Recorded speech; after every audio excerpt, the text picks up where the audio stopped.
Okay, welcome to our latest, and I guess it's become an annual thing, our NCAA preview, joined by Larry Vettel, of course, Mark Wise, and Kevin Brockway. I'm Pat Dooley. We're going to talk about the bracket. We're going to have two parts of this, so you can click on it, double the pleasure or double the pain. A little both, probably. Yeah. We'll start out with talking about Florida seed. I got to be honest, guys, I was in the hotel in New Orleans. I get SEC tournaments confused. And when Florida popped up as a 7, I went, is this the women's bracket? Did I miss something? And I was stunned by it. I slept on it, as I wrote about in the paper. I kind of get it. They didn't really beat anybody on the road. But Mark, still a 7, really? They're a 7 and a team they beat by 20 is a 3? Well, here's what I did. I went through every 5 seed and 6 seed and put their RPI down, their strength of schedule versus top 50 and versus top 100, which is exactly what the committee looks at, their team sheet. The only 5 or 6 seed that has a higher RPI than Florida's was Cincinnati. But Cincinnati has 7 wins over the top 50. Florida only has 4. They have a win over Syracuse. So Florida doesn't have that one marquee win to hang their hat on. I thought they were underseeded, but I can see, you know, one of the committee members said they spent more time this year on seeds 3 through 8 than they did anything else. I could see that because the difference between these two teams, between all these teams, are just that much.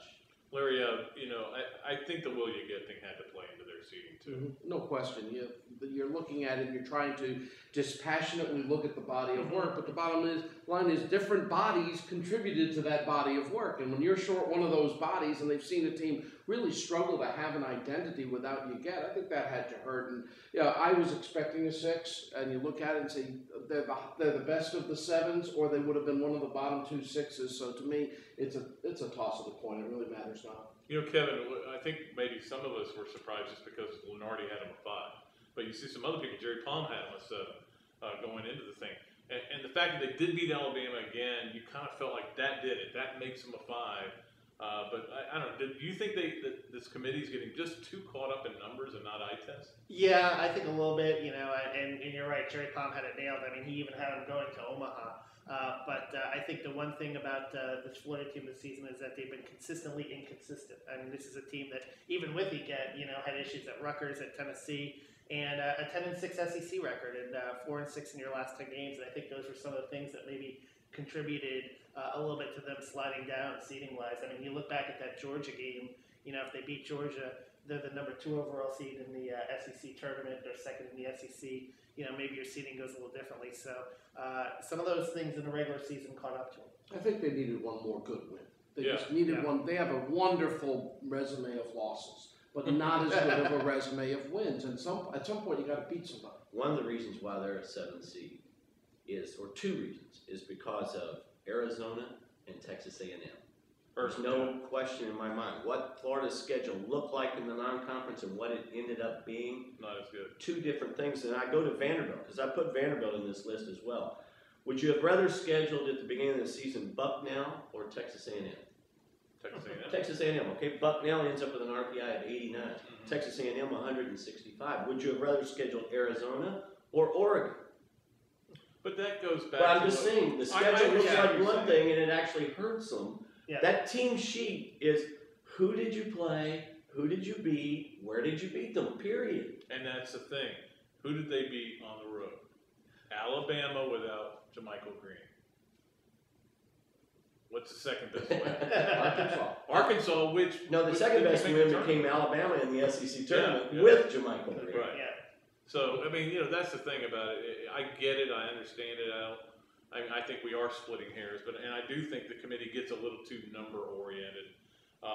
But what if Florida had been a 6 seed? Would you have gone, okay? Yeah, I would have been fine. Okay, I'm telling you, they could have ended up in a 6-11 game with Virginia. I think part of it, though, and we're going to talk about that next, when we want to ask you guys how deep you think Florida will go, part of it is that you look at it and I go, I think the 2s are really good and a lot better than the 3s. And that's part of That's what where the big difference. Yeah, I agree. And you know, if you look since 1985, no 7 seed has made it to the Final Four. I mean, it's a really tough road because I think even if you upset the 2, you're probably going to see another higher seed in the Sweet 16 of the Elite 8, and you kind of tend to run out of gas a little bit. Well, it's funny because, I saw Mark at halftime of the Florida-Kentucky game, and he said that's what Dr. Naismith meant. That's what he was trying to get, because that was a great game. That was a Gator team that was motivated. When they are motivated, they're pretty good, even without Will You Get. Unfortunately, Billy can't always get through to them to get them motivated. We saw it in Athens. We saw it at Rutgers. We saw it at home against Auburn.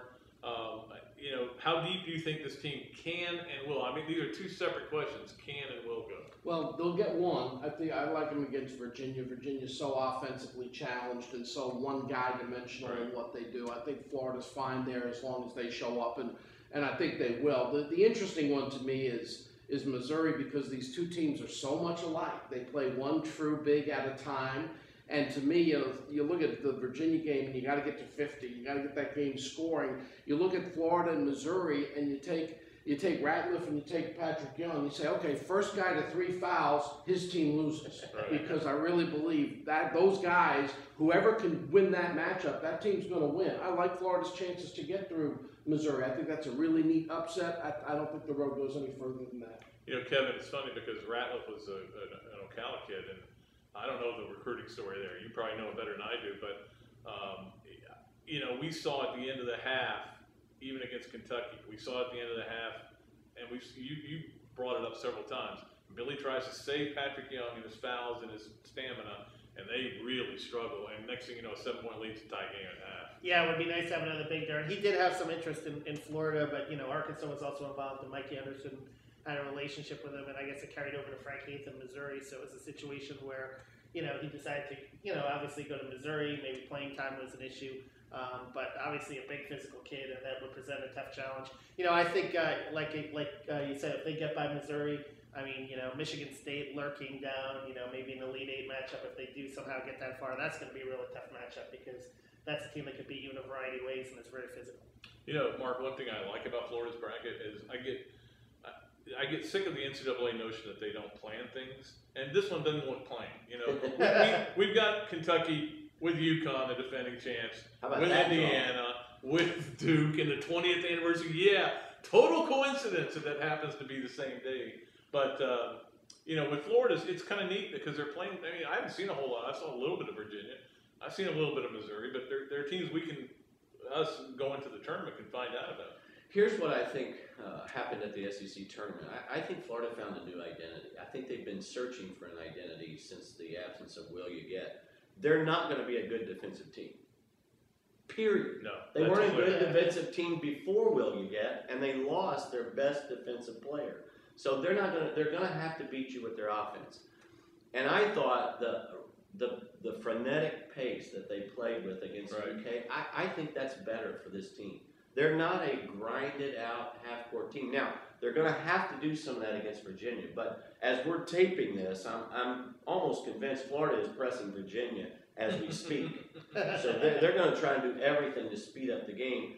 I'm of the opinion I could easily see Florida being one and done because they don't defend. I could easily see them going into the second weekend because of that when you rely on your shooting. And I'll put it to you this way. You have a bad shooting. I'll put it to you this way. All the shows that you've seen, they always ask who's the most vulnerable 1 and 2, or 1 or 2 seed. And what does everybody say? Everybody says it's Duke. Why is that? They don't defend. They rely on the 3. Well, it's the same thing for Florida. Yeah, it is. And the other thing is, Kevin, we've witnessed this with Kenny Boynton, 14 for 48 his last 5 games. But that's a little misleading. Take out the 2 Kentucky games, and what do you have? But still, a lot better. A lot better. But I wonder this. This is a guy who you could lock down on as a defender, and I'm not seeing that either. I don't know if it's mental fatigue or physical fatigue, but when he walks out for the jump ball with his uniform or his warm-up jacket on, and the referee has to tell him to take it off. Not a good thing. That's not good. That's not a good thing. I don't know. Do you think it's mental, physical, just bad luck? I mean, what do you think's going on with Kenny Boynton? I don't know. I think it's a situation with him where he started out so well this season. He was close to 50% three-point shooting in the non-conference schedule, and I think when you get a book on someone and you figure someone out, I think certainly Kentucky's length had a lot to do with his shooting struggles. But I saw some encouraging signs in Alabama. I thought he did get back to playing a little bit better perimeter defense, came up with some big plays down the stretch. He has to hang his hat a little bit more on his defense and allow his offense to come. Most really good defensive players, when they start scoring better, stop defending quite as well. And I think Kenny is certainly in that category. I don't think he's defended as well. I also think Mark made a great point about length. Length is what bothers Kenny Boynton. He's a 6'1", 2 guard, and when he faces 6'1", 2 guards like he did against Alabama, he's fine. But you give him the ridiculous length that both Vandy and Kentucky threw at him, he doesn't cope well. And instead of adjusting and say, this is a game I can get 8 assists, it's just move a little further out, take a more crowded shot. And I think that's an adjustment he's still in the process of making. Fortunately for him, it'll be a while before he sees another 6'5" guard guarding him. Yeah. One of his best games in his career, though, Kenny, was in the NCAA tournament a couple of years ago against BYU. So maybe he's due to break out and have that kind of game again. And what about the fact that Florida was tied to BYU somehow for the third consecutive year? I know what's up. In a strange way, because BYU had to go to a Thursday, Saturday pod, which meant flipping Florida from where they originally were. What is it with the Gators and the Mormons? I don't know. Is this a Book of Mormon? Bring back This is the new Book of Mormon. It's just like with the women. The women apparently have to play in the second round, the best team in the country. That's really harsh, isn't it? I mean, I know we're not going to spend a lot of time on that. That is really harsh. You get UConn a couple of years ago, and now, hello, you get Brittany Griner. And that's after you play Ohio State in Bowling Green, Ohio. Yeah. Right. Nice draw. Probably not going to be a deep. I'll personally, I have the Florida men going 2 in barbecue. I think Missouri didn't get to where they were or where they are accidentally. I think that's a really good team, and they'll find a way to beat Florida. And again, I can't predict Florida playing 2 consistently good games in a row, just because of what I've seen all year. Well, but let me ask you this, and Kevin, you've seen all these games. I mean, you go back to the Georgia game and they laid an egg. Yeah. But let's evaluate after that. Yep. At Vanderbilt, they played well, didn't win. Yep. Kentucky at home, they played well for 30 minutes. Kentucky just overwhelmed them down the stretch. Alabama, in the SEC tournament, they played well. In Kentucky, they played well. So they've actually played well, in my opinion, in 4 games. They just don't have a lot to show for it. I think they're improving. I think they are figuring things out without Will Again. Now, it's not going to change on the defensive end. Right. But Scotty Wilbekin's played real well off the bench. So they're finding some things. I do agree with you, Mark, there, but I just think with Missouri, I think the offensive firepower, like we said before, Virginia, I think it's obviously a better matchup because they're deep. But I think teams with that kind of offensive firepower can really exploit Florida defensively. I agree. There'll be a lot of offense in that game. Yeah. Dr. Naismith may come back. He'll like that. Watch the Florida Missouri He won't be watching Wisconsin, we know that. He won't be at the Virginia game, I can tell you that. Absolutely not. All right, we're going to take a break, and we're going to come back with a second segment. We're going to break down our Final Fours, our sleeper teams, and also look at the other 3 teams from the SEC, as the SEC only got 4 in. The SEC tournament did not work out well for Mike Slive, but we'll talk about that when we come back on our NCAA basketball preview.